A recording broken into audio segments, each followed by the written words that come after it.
Nation, how you doing?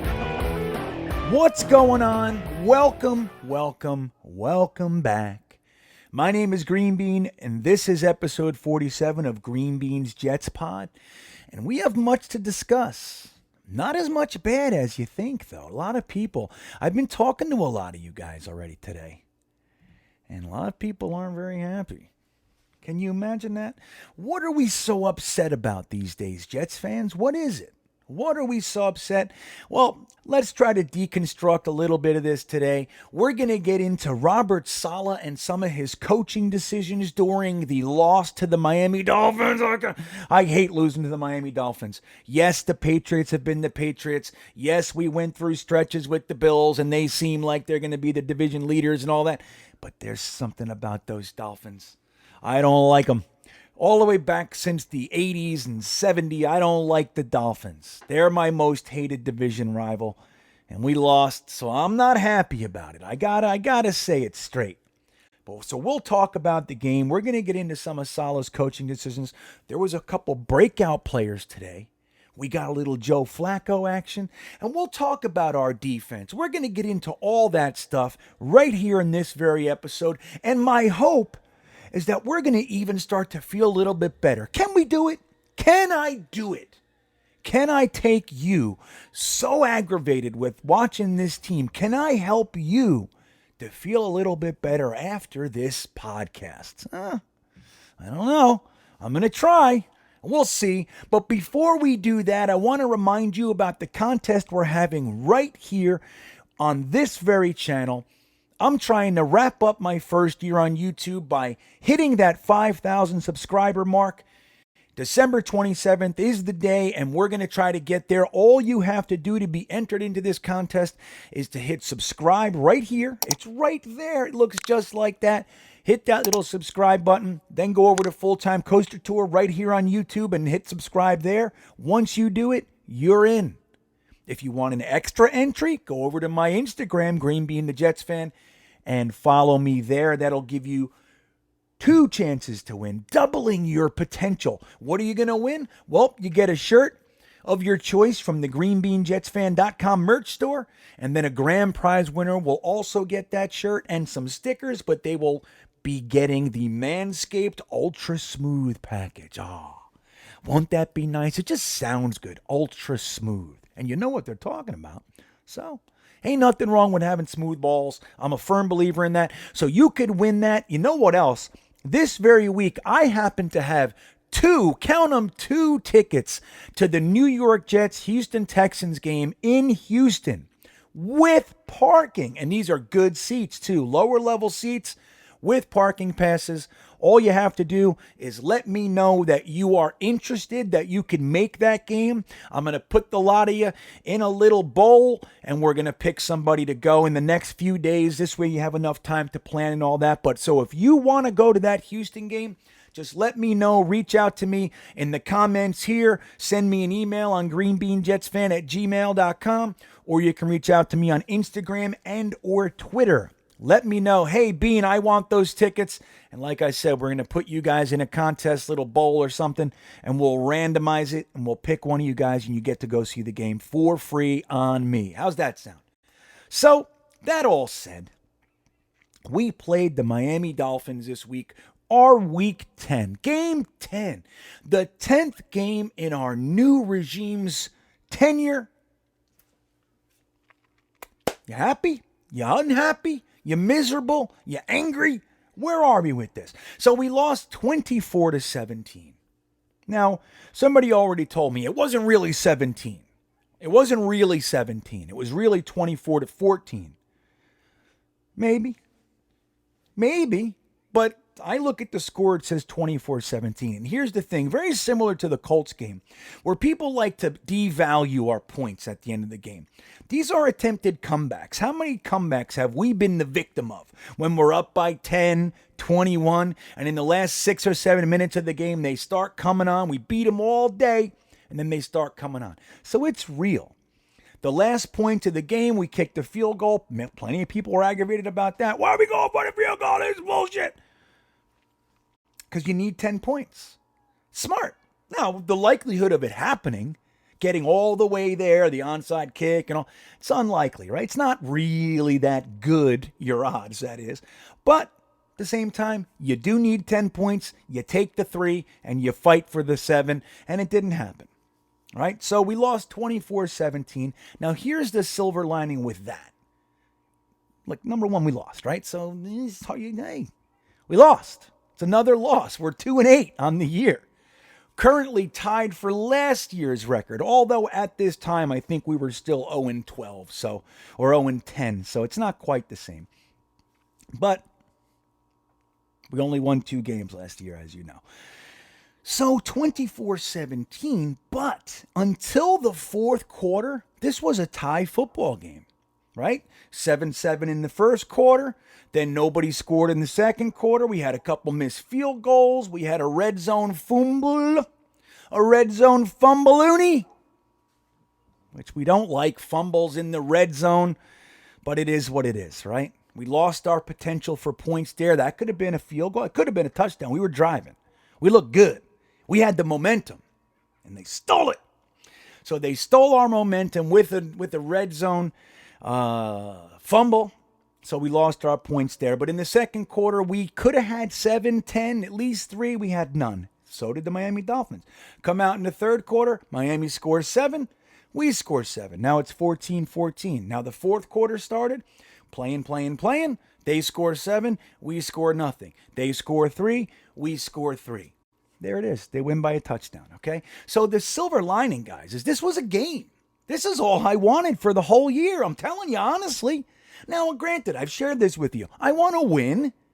I want to win as many games as we can this year. Last year I was all about the tank and the draft pick. This year I just want to see this team grow. That's what I want. That's what I want this year. I just want to see them progress and grow. I want to see the young players get their reps, start to look like they might be something. So losing at the end of a day that's actually a competitive football game, it's not so bad. Now, was I blown away with what we've done? No. But the defense stiffened for much of the game. Not when we needed to at the end, but that is what it is. We came out in the first drive, and the defense looked porous. We were worried. Were we not? Oh, my God.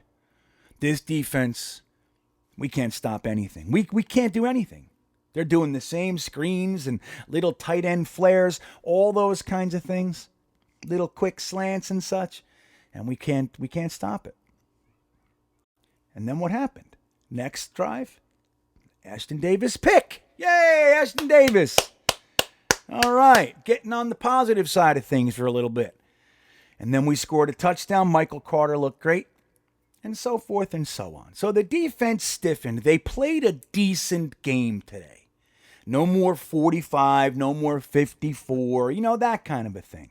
So they gave up 24 with some of those points being the last couple minutes in the game, right? The touchdown or whatever. So for me, I'm really happy with that. Now, again, I'm not trying to say I don't want to win. But guys, when we're talking about what we expect from this year, when we're losing 54-13, we're saying things like, why can't we just be competitive?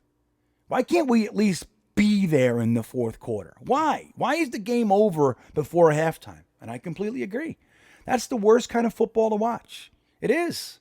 It's the worst. When you know going into the halftime break, this game's toast. Like, they get the ball. They just scored a touchdown. It's 17-zip. That kind of stuff. It's like you don't feel anything for the second half. You hope and you pray and all that jazz, but nothing's going to work. Today was not that. Today was a good game.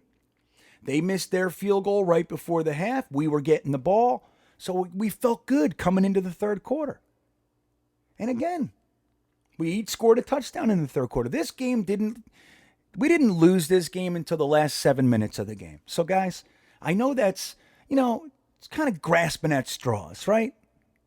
But you got to find the positives in a season like this. And that's what I'm trying to do. So, again, we got to watch almost a full game of football. Yes, at the end, it was done. Yeah, we got the 3 points, and if we got the onside kick, we can tie it and all that. But it was unlikely. But it was still a chance, and we were still there. It's one thing when there's a minute left and you're down 3 scores, and now it's strictly just to get some pride points. That's not what we were doing. We were trying. Now, again, it's unfortunate because we left a lot of plays on the field today, in my opinion. We left a lot on the field. I don't know what the deal is with our soft zone and leaving guys so wide open. I don't know why we can't even attempt to cover a tight end. I don't know what that is. Now, I've kind of resigned myself to the idea that this coaching staff, while they are trying to win, of course, they're not so concerned with the end result right now. What they're doing, this is a season of evaluation and development. That's all it is. They have their defensive system. They have their offensive system. They have resigned themselves to just, we're going to use these players, all these young guys, except Kenny Yeboah and Denzel Mims, of course. Every other guy we're going to use, and they're going to know the system by the end of this year. They're going to know it inside and out, and then we're going to be able to stack on top of them with guys that know the system. They took the whole first year, and they're just packing it in. That's it. It's aggravating to watch, isn't it? Yeah, I don't like it. But I do get it, if that's what they're doing. They're just trial by fire. So that's what we're seeing. Now, when guys like Eccles and Sherwood, when they keep going down, these young guys, it prohibits our goal here. We don't necessarily get to use this year in the way that we'd hoped. Eccles, Sherwood, these are key guys. These are guys that we really want to see play. Like Michael Carter II, like Bryce Hall, like Bryce Huff, another one. You know, we just can't get to see these guys. But a lot of others we are seeing. So that's what they're doing this year. Now, do I love it? Would I do it that way? Maybe not. Maybe not. But at the same time, that's what they're doing. Now, when you flip the ball over from the defense to the offense, the last 4 weeks have been the best offensive football we've seen all year. Right? We all know about the 1,000 yards against the Bengals and Colts. We know last week there was 300 more yards and change or whatever it was. So did you know coming into this game we were the 11th overall offense over that span? 11th. So don't forget, we're trying to evaluate our coaching staff. We're trying to give them their reps. Our offensive coordinator, our new passing game coordinator, our new quarterbacks coach, our new quarterbacks, our new receivers and running backs and linemen. So there's a lot of positives there.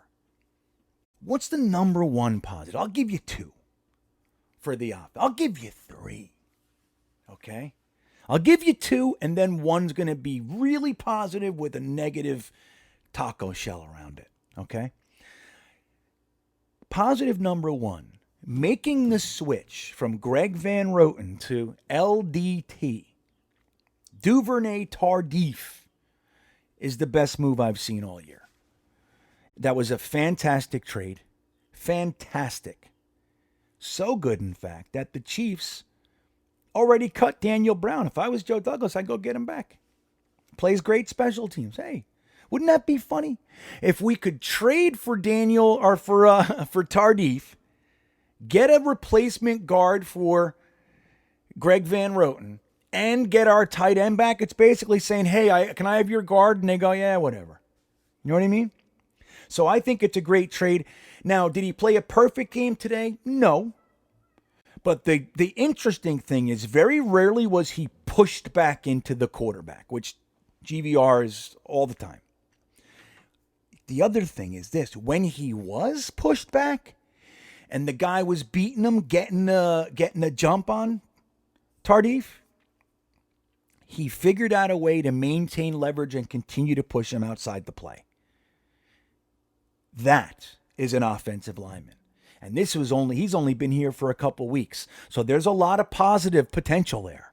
Who knows? We might even have our guard for all we know. We might have figured out a way after Cam Clark gets the spinal injury and Alex Lewis retires and GVR struggles and we bring in this guy or that guy and they're just not working out. We might have figured it out in week 10, week 11. We might have. And that would be fantastic. That's positive number one. We don't have to watch GVR anymore. There is no debate on whether or not this guy played a better game. And I don't give a shit what PFF says. I don't care. I watched him. I keyed on him 80% of the time. Like I said, it wasn't a perfect day, but it was night and day from what I was watching with GVR. With all due respect, GVR, I know you're a Jets fan. I loved you. I wanted it to work. Sometimes we're just not able to do it. It's that simple. Maybe as a backup, would I keep you? Maybe. $2 million backup guard? Sure. Why not? But as our starter, your days are over, and I hope that there's no more injuries so we don't have to see you in there. It's just with respect. With all the respect I would have to any Jets fan. But, dude, the results were there today. Major positive. So when Zach comes back, we don't have those offensive line problems. We've been working on it. Fant went down for a minute. Moses went down for a minute. Connor McDermott's back. Chuma Idoga's on IR. We're working it. I even saw Dan Feeney in there for a little while today. Why? I don't know. I don't remember. But he was in there. I saw him. I thought to myself, Tardif has a mullet like that? And I was like, oh no, it's Feeney. We're doing it. It's constant work. It's constantly working it out. And that's the positive, man. And Duvernay Tardif looks like he might be a keeper, and that would be great. Even if it's just for this year, good enough. Good enough out of this trade. At the same time, who knows? Maybe Joe Douglas says, hey, you want to stick around 3 more years? Why don't you stick around? I'll give you X amount of dollars. You stay here, and you gel with my line. He says, okay. And then we stop using first-round picks for linemen, and we can push it to the second and third rounds and start to use those premium draft picks on some defense. Because don't forget, guys, the first 2 years, Joe Douglas's first 2 drafts, his premium picks were used on offense. Last year, he even used the 4th round on offense. So the first year, obviously, he got Becton and Mims. Last year, he got AVT, Zach Wilson, Elijah Moore, and Michael Carter, which will bring us to positive numero dos, Elijah Moore. Elijah Moore's day went like this. Just statistically, number 1, he led all New York Jets receivers with 8 receptions on 11 targets. Now, one of those targets, I'm just going to say, was a blatant pass interference that wasn't called. They were pulling on his jersey. It was a foot behind him, his jersey. At least holding. So that would have been a nice pass, or it would have got a nice pass interference. Or holding. So it would have been a positive play. Instead, no call. That is what it is. 8 receptions on 11 targets for 141 yards with a touchdown. A beautiful touchdown, by the way, where a lot of those yards came from, to be fair. Elijah Moore now has 5 weeks in a row with a touchdown. I think that's 5 touchdowns. And he got his first 100-yard game this week with 141. The guy's legit. And they're starting to trust him. They're starting to let him develop a route, lose the cornerback, and break off. They're starting to let him do that. 2 separate times in this game, I was able to watch him shake and bake the cornerback loose. Beautiful, man. Elijah Moore's a stud. There's our 2nd-round pick from last year. I can't wait to see him and Mims try to start to figure something out. And look, if they will not use Mims, maybe he's still on COVID protocol, I don't know. Do something with him, because it's a damn tragedy having this kid. I know he dropped a couple passes. Don't forget, Denzel Mims has only dropped passes from Josh Johnson. Never from Zach Wilson, never from Mike White, never from Joe Flacco. Okay? He doesn't drop passes. He just had a bad game. And we need to use this guy. Whatever we're doing with Mims is not working. That all behind me a little bit. Saying, I can imagine a wide receiver core of Corey Davis, Keelan Cole, Denzel Mims, and Elijah Moore, and Berrios rounding out the back end. Anyway, Elijah Moore is a stud muffin, and everybody should be happy with that guy.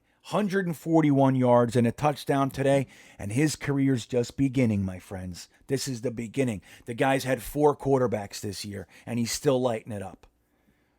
Jamison Crowder checked in with 6 more for 44 yards and a touchdown. Joe Flacco knows himself some Jamison Crowder. Remembers him. They had a nice connection last year. Elijah Moore and Jamison Crowder. I know it ain't going to happen, but I'd be a big fan of keeping Jamison Crowder. Just sign him for 2 more years. Give him $5 million a year and sign him for 2 more years and keep the guy here. He's a player. But he looked good again today. Ryan Griffin, 3 receptions on 4 targets. Got beaten on a sack. Got to give that to him as well. But Ryan Griffin, 3 for 39, man.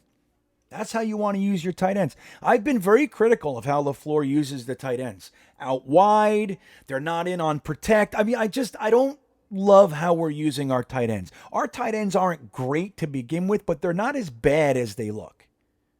Wesco, Griffin, obviously Croft had some talent. And Kenny Yeboah, Croft got injured. We still don't see Kenny Yeboah. I don't know what it is. It is, whatever. It's these undrafted free agent practice squad rookie. I'm fine with it. But when guys start getting hurt and he's active, why not use him? But when you look at that little group, Wesco, Griffin, Yeboah, they're not terrible. They're not great. But if you use them to their strengths, you can start to see more days like this. Ryan Griffin, 3 for 39. I'm fine with that. Corey Davis checked in with 3 for 35 on 7 targets. Ty Johnson continues to be a liability in the pass coverage. Look, as much big play potential as Ty Johnson has, and I love it when he's got the ball in his hands, he's a liability in pass coverage or pass protection, and he's also a liability catching the ball. He has quite a few drops, some fumbles, stuff like that. So, feast or famine guys, I'm not into feast or famine guys. I want consistency. I'd rather have a little bit less drama and know that my guy's going to catch it, block, or hold on to the ball than, oh my God, if he doesn't drop it, he might do something great. Like I don't want to live like that, and I don't think anybody should. So I'd like to see LaMichael Pirine in there. But that all said, the other positive is really what I'm getting to here, which is Michael Carter is a badass. Let me tell you something. He had 9 carries for 63 yards, averaging 7 yards a carry, and he gets hurt. Out for the rest of the game with an ankle injury. And this is just the way it goes, man. We have such a strong rookie class. Such a strong class. We've seen so many of these guys go down. And it's unfortunate. Because Michael Carter is the real deal. He makes players miss. He finds the hole. Can turn on the heat and hit it fast. He can slip through. He can run you over. He can break tackles. He's elusive. And he was having himself a day. Today was absolutely going to be the first game that he broke 100 too. It was in the cards if he stayed healthy. No doubt in my mind. But he didn't. So, there's some positives, man. Now look at Robert Saleh. Robert Saleh learned from last week. We were chopping his head off about getting a delay of game on the 4th and inches. Well, it almost happened again today, and he called the timeout. He checked with LaFleur. LaFleur wasn't going to make it, and he called the timeout. Guys, progress. I still don't like our defensive game calls, but again, I'm sucking it up. That's what they're doing. They're not worried about necessarily winning the game. It's more about the players ingesting their information. That's what it is. They're going to let them burn out there. That's what's going to happen. They'd rather them learn that lesson that way than sit on the bench and protect them and coddle them and all. Like I said, do I agree? Not necessarily. But doesn't matter. That's what they're doing. So Saleh, he was animated today. He was running around, he was screaming, and Matt O'Leary came into our live stream at halftime, and he had a really good point. He said, I think it's probably a little bit easier for Saleh to get amped when there's something to get amped about, when the game's competitive, when the guys are making plays and all. And I think that's a good point. Now, I don't necessarily agree that's the only time he should, and that's not what Matt was saying, but I think we saw some more passion from him because the game was more passionate all the way around. Now, we look to our leader to create that passion. I know what we're saying. They're all grown men. That's fine. Still, You got to be the you got to create it sometimes. You got to Bill Parcells this joint. So that said, I saw some growth from Salah today. I saw some smarter decisions. I saw some reactions that I liked. I saw him interacting. I saw him running around. I saw him speaking to players. That's what I want. Now, Salah, guys, he was known as a passionate defensive coordinator. He comes in and he's told he's going to be a CEO head coach. He's trying to figure out who he is. Don't forget, man.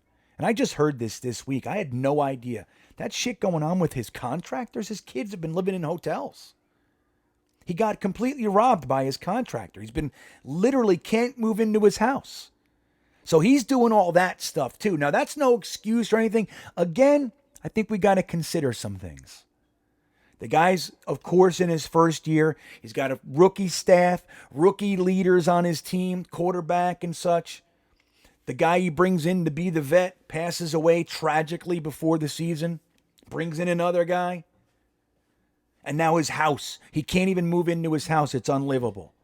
It was all supposed to be done, and they're robbing him. And they threatened to take publicly and drag his name through the mud if he said anything about it. And he said it anyway. So he's got all that going on too. And the injuries and blah, blah, blah. And the New York media. And us, for God's sakes. He's got us to deal with. He nailed it when he said New York Jets fans are passionate. When you're winning, you're a winner. When you're losing, you're a loser. I've never heard it said better. Honestly, that if he ends up becoming anything here, that's one of them that are going to follow him through the history books. So I'm willing to give him some more time. Let's wait and see what they do with the draft this year with defense. I'm telling you right now, first pick is edge, especially if we're in the top 5. If Thibodeau isn't taken number 1 overall, the 2 quarterbacks will come in. He'll make it to 3, and that's where we are. I'll take him. If not Thibodeau, we're going to grab Hutchinson or Carradine. And if not, we'll grab Hamilton or Stingley. One of those guys, I'm happy. It's the 2 premium picks are going to defense. We'll get Jarrett Patterson in the second round or Lindstrom, one of those guys. Don't worry about it. There's plenty of interior offensive linemen that are worthy of banking are going to be starters this year. We're going to be fine. So anyway, this is the year for the defensive influx. We're getting it done, guys. It's a good week. This is a good week, Jet Nation. Yes, we lost. Yes, we're 2-8. But damn it, I saw my team play the whole time. I saw my coach passionate and engaged. I saw young players having career days. I saw a wily old veteran throwing for 291 yards today. I saw a defense that looked like they were going to be Swiss cheese, stiffen, make some turnovers, and make this a game. Sure, they got outmatched at the end of the day. Couldn't do it. It's okay. It's okay. We got guys like Isaiah Dunn out there starting. Don't forget, Isaiah Dunn was an undrafted free agent rookie. Okay? Let's all just calm down. This is going to be good. I feel good about this win. CJ Mosley, I'm worried about a little bit. I was worried about him before that nasty hit. That was nasty. Quincy Williams should be playing. Jared Davis. Hey, they want to get them all out there together. That's fine. I'd rather Jared Davis than Delshon Phillips. But Quincy Williams, he's got to be our number 2 linebacker. No doubt in my mind. If Mosley's out there, the next guy coming in is Quincy Williams. That's who I think. So the refs weren't our friends. And look, guys, we got to be used to this by now. It's aggravating. But we saw players. We saw growth today. We saw competitive. Now, we weren't able to get it done. We weren't able to punch it in. The missed field goals. But we saw a competitive game. We were in this game till the middle of the fourth quarter. And technically speaking, we were in it till the end. But really, last 7 minutes, I'd say we lost the game. That's good. That's what we want this year. And we'll keep watching this team, keep progressing. We're going to Houston. We're going to punch them square in their chops. I know they look good today. It's all right. It's all good. We play who we play when we play them, and that's that. So I'm feeling pretty good, Jet Nation. I'm feeling good. I feel good about this foundation. I feel good about where we're going. And it was beautiful to watch Elijah Moore and Michael Carter today. It was beautiful. That all said, if I'm Joe Douglas, I'm poaching Jose Borregales off the Tampa Bay Buccaneers practice squad tonight. That was 6 points right there. The game's totally different. That last drive, instead of getting the field goal, we drive it in and it's over. Amendola, we can't have this. We can't have it. That all said, I hope you're having a good week anyway. It's tough to lose, Jet Nation. Don't forget to like and subscribe. I love hanging with you guys. Let me know what you got in the comments. If you can be at the Houston game, if you're interested, don't forget to let me know. That all said,